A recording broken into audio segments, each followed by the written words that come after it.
Right. Good morning everyone. So in the last class we dealt with the concepts of motivation for specialized math, SDMA and FDMA. Right. So the concept of FDMA is whenever we are going for the concept of communication, what happens is the user needs to get tuned to a certain frequency. Right. So if they are tuned to a certain frequency, they'll be able to make the communication. But what happens if the frequency gets on changing, there needs to be a hopping pattern. So all the time the user cannot fix to a certain frequency. By using this hopping pattern, the frequency is going to change. So whenever the user tunes to a certain frequency, then only he will be able to get the signals, and then only it will be possible to make the communication. So being this as one of the particular problem in FDMA, we got the concept of TDMA. So what's happening is, whatever the frequency we have, it is divided into time slots. Okay. So in these time slots, each user is going to access this time slots. That means, so first user is going to access a channel for certain period of time, and second user is going to access this channel for another period of time. As this happening, that means the entire period is divided into slots for accessing that frequency. That is the concept of TDMA. Okay. So one thing, any access methods cannot be done individually. It can be done only with combination, right? So in this, the first technique is fixed TDM. So fixed TDM means, that means it is standard and time division multiple multiplexing. So what happens in this fixed TDM is, so TDM means time slots are allocated time slots channels in a fixed pattern. So as we have seen here, so if you once consider this diagram, the entire frequency is divided into 12 slots. Okay. So and this is going to use the concept of TDD. So what is meant by TDD? Time division duplex. So duplex means two-way communication. So being a two-way communication, if this is division duplex, what we will have? We will have a uplink and we will have a downlink. So what is for uplink? For transferring the content from mobile station to base transceiver station. Downlink means from base transceiver station to the mobile station. That is called as a downlink, right? So what's happening here? The entire frequency will be able to be accessed by 12 users at a stretch. So first user is allotted with some time slot. So each time slot of individual subscriber is 417 microseconds. Okay. So that means these 12 users will be able to use the channel for certain period of time. Okay. And next is the downlink can also be used by 12 users at an instant. So this is the concept of fixed TDM. Okay. And in this, the main thing is the mobile station and base transceiver station needs to have the concept of synchronization. So in order to transfer the data, we need to have synchronization in between MS and BTS, right? Next technique is, so these are all the techniques of multiple access. So regarding these things, what's happening is, so in wired systems, it is possible to detect the collisions, but in wireless system, it is unable to detect the collisions. So in order to avoid maximum of the collisions, we are getting into this multiple access things. Okay. So next technique is classical aloha. So what happens in this? We are going to deal with what happens if TDM is applied without controlling access. That means, so if we have a carrier and there are some U1 to U10 users. Okay. So if they send data parallelly at the same time, what happens? The collision here, what happens? Collision will take place. So if collision takes place, data will get destroyed. Okay, so if this is going to happen, the data cannot be transmitted to the receiver. Okay, so in this classical aloha, if TDM is not applied in controlling axis, what happens means, so this is a technique that is going to happen. So what happens, this is a random access channel where each station accesses the medium at any time. So whenever the medium wants to communicate, it will be able to communicate very easily, irrespective of whether the data transferring is taking place in the network or not. Okay, so if you consider these diagrams, so see here, are there any time slots here? No, right? So sender A has data here and sender B has two sets of data here, and here there is no collision. Why? Because in between these two frames, sender B has sent the data. But whenever you take this concept, what's happening? Sender A has sent the data at this moment and sender B has sent the data and sender C has sent the data at this moment. So what happens? These three got collided over here. So is it possible to transfer the data in a very easy way? No, right? So whenever the medium is accessed without any controlling mechanism, there is a possibility of getting collisions. Okay, so what happens if collisions occur? Data loss or data will get destroyed. So this is a concept of classical aloha, and one thing, this classical aloha is going to work fine for lighter loads. Lighter loads means only for small amount of data. Okay, so if we assume that the throughput percentage is some X%, so throughput will be some X%. That means it will be some out of 100%, only 18% of throughput is given to the user. So in order to rectify this number of collisions, we are going to the concept of slotted aloha. So what's happening in slotted aloha? So see here, whatever the time frame or channel is there, it is divided into slots. If you consider these things, timing diagram. So these are all called as time slots. Okay. So in slotted aloha, the entire channel is divided into the time slots. Okay. That means there is introduction of time slots. So when the user can transmit the data is only at the beginning of the time frame, the user will be able to transfer the data into the network. Okay. So if this is going to happen, the possibility of collisions is going to get reduced. So if we consider these diagrams, so see here, even at any instant of time we will be sending the data. So there are many collisions. So if you consider this diagram, only at the time of time slot beginning, we will be able to send the data. So what happens? Collisions will get reduced. Okay. And what we are assuming is the packet arrival takes place in slotted aloha and as well as in classical aloha. The packet arrival takes place in Poisson distribution. So what is Poisson distribution? It is in terms of exponential distribution. If this is in terms of exponential distribution, the packet arrival will be, that means the network is going to have a lighter load. Okay. So if some X percentage of throughput is present in classical aloha, in slotted aloha we are going to get 2x percentage of user throughput. Okay. So this is about slotted aloha. And the next technique is carrier sense multiple access. So we already dealt with this topic when we dealt with motivation for specialized mind. So what's happening there?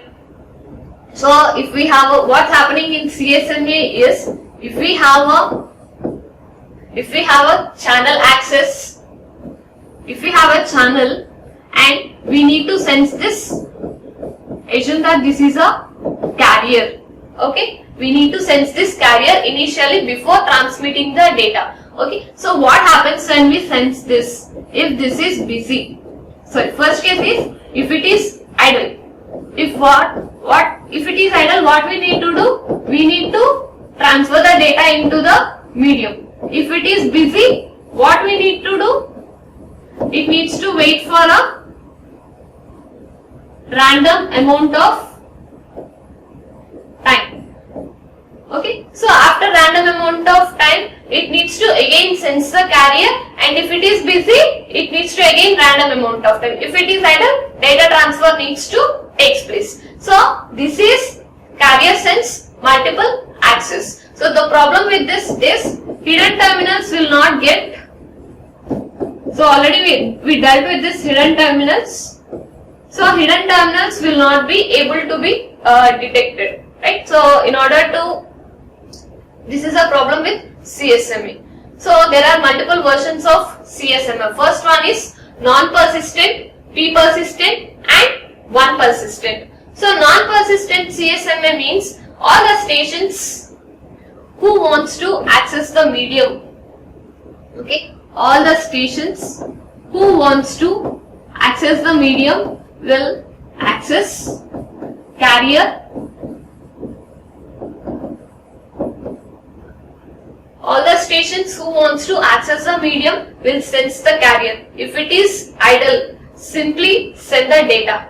Otherwise, what's happening? It needs to wait for a random amount of time and it needs to again sense the carrier, and if it is idle, the data transfer will take place. In P-persistent CSMA, the data transfer capability is done with the probability of P, with different to the next station's probability of 1 minus P. That means we are going to send with the probability P. We are assuming that the next stations are going to have a probability of only 1 minus P. Okay. And next one is 1-persistent CSMA. All the stations wishing to transmit the data will transmit the data in a simultaneous way, so that more number of collisions will happen, right? So this is a concept of CSMA. And next technique is demand assigned multiple access. So what's happening in this technique means, so previously we dealt with Aloha, classical Aloha and slotted Aloha. So the problem in both classical Aloha and slotted Aloha is the more number of collisions will take place in classical Aloha. So in order to improve the problem of classical Aloha, we are getting into this demand assigned multiple access to reduce the number of collisions. Okay, so in this technique we will be having two things. One is reservation period and second one is transmission period. Okay, so in reservation period, what happens is, in reservation period, all the users who wants to transmit data will reserve time slots for future transmission.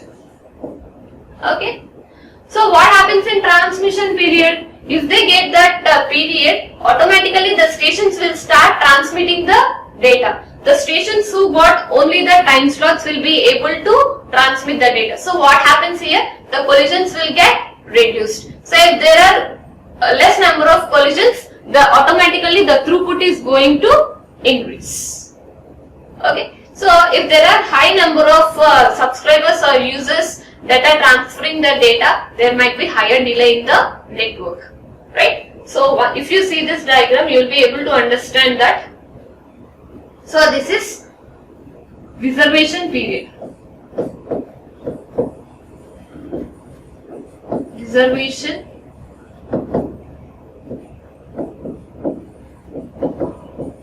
period. So these lines is called as a reservation period, and whenever reservation period means they are just reserving this time slots. Okay, so these lines indicates that they are reserved. So whenever they get that time, they will be automatically transmitting the data into the network. So the simple example for this is satellite communications. So generally all the satellites will be sent into the space for detecting all the supernatural powers and everything, right? So if we want to transmit the data to the satellite communications, initially what's happening is, so they need to reserve time slots when they want to communicate, okay? Continuously we can't communicate with the satellite. Only the thing is it will be able to send the data. But if we want to send the data at any instant of time, we need to reserve the time slot in prior.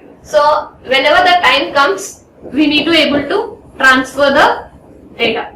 So if there are some stations like A, B and C, D, so in this B and C wants to transmit the data to some satellite communications. So what's happening here? So these stations will request these stations will reserve this time slots. Okay. So at the satellite, it is going to maintain a frame like this, B and C. If the time slot is successfully allotted to that particular station, the list will be forwarded to the base station. So obeying that means the time slot is available for data transmission. Okay. So in this time slot, it will be able to transmit the data. If any other stations want to transmit the data to the satellites, it is going to access those frames. Okay. So automatically the final list will be sent from the satellite to the base station. Only the free slots should be given, should be accessed by other stations. So remember that these free slots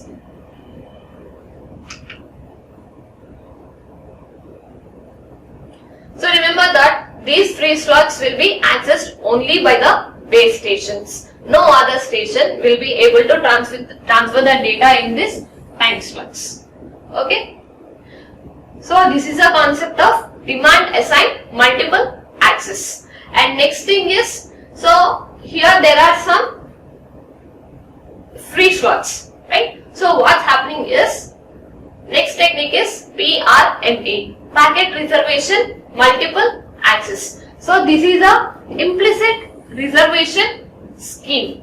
That means whenever on demand, we need to implicitly do the reservations. So what's happening here is, so if you consider this is the frame. So in the previous thing Dama, what we have done is we have reserved the time slots. That time slot particular frame is sent to the base station from satellite. So assume that this is the time slot sent by the satellite to the base station. So A is occupied, C, D, A, B, A. All these are occupied. Only thing is 7th frame is free. So why we are considering only 8 frames? Because already we in the first unit of GSM we have seen that the entire TDM of frame is divided into 8 slots, which is called as TDM frame.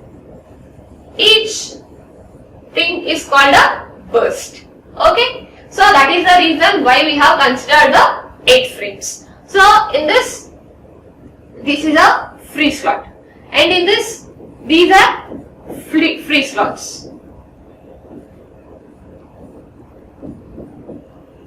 Okay. So for the first frame A, C, D, A, B, A and then hyphen and F, that means 7th slot is free. Now this 7th slot should be accessed by some other station if they want to transmit the data. So what happened? At the same time, both F,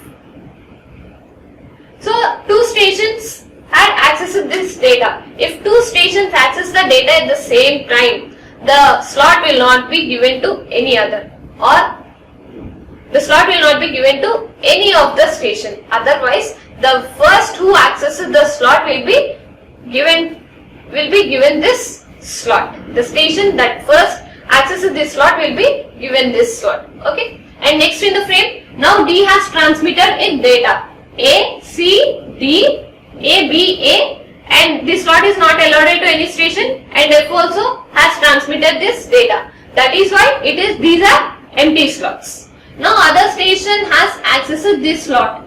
So and 2 stations have access, because that is the reason why we are taking this as a collision. Okay. Now C has transmitted its data, and at the same time A also has transmitted its data. So what happens? These two will be the free slots for the next time period. Okay. Now A also has transmitted, and these. So if you see here, this last slot is filled. That means D has successfully got the slot to transmit the data in the future. That is the reason why D is allotted with this frame, and it also the same time D. Okay. So whenever these 4 slots are there, these are accessed by all these stations. So what's happening in PRMA? So whatever the list that is sent from satellite to the normal base stations, that list should be obeyed by all the base stations and the mobile stations. Whenever they get the time, they need to transfer data to the satellites. So this is the frame that is sent by the satellite. So whenever there are only free slots, that mobile stations or base stations only needs to access these free slots. Other slots are already full, and these should not be disturbed. All the base stations need to obey the frame structure that is sent by the satellite, right? So this is the concept of PRMA. If any collision take place, either the station will not get allotted to that particular frame, or what's happening is the station that has first accessed this slot will get this time slot. These are the two conditions. Okay, so this is the concept of PRMA. And next technique is RTDMA. So in this, what's happening is, if you consider this diagram, so these are micro slots. In this micro slots, there are 6 slots, and in 6 slots, so here we have taken n equal to 6 and k equal to 2. That means each station is going to get 2 data slots for transmission. It's their wish either to use that slot or not. So in order to transmit the data, this first slot should be accessed by all the stations.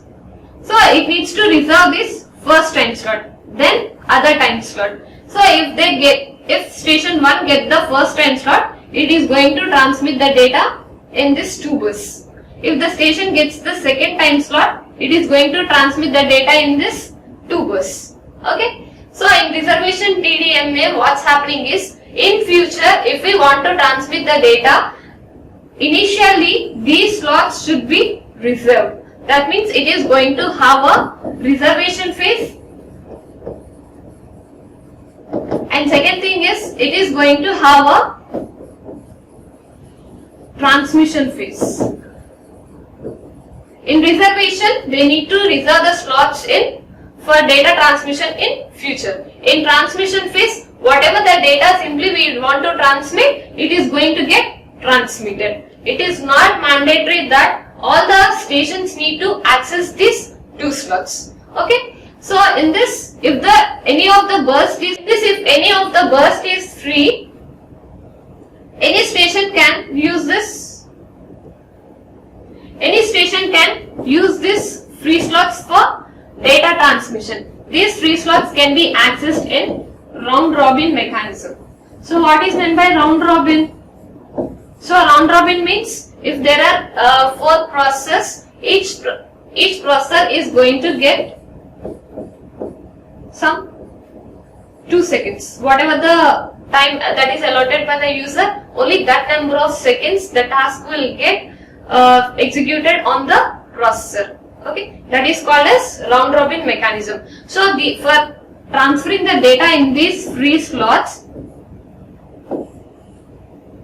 the station will get the access to these free slots in round robin mechanism. Right. So there are 3 more techniques. We shall continue this in the next class.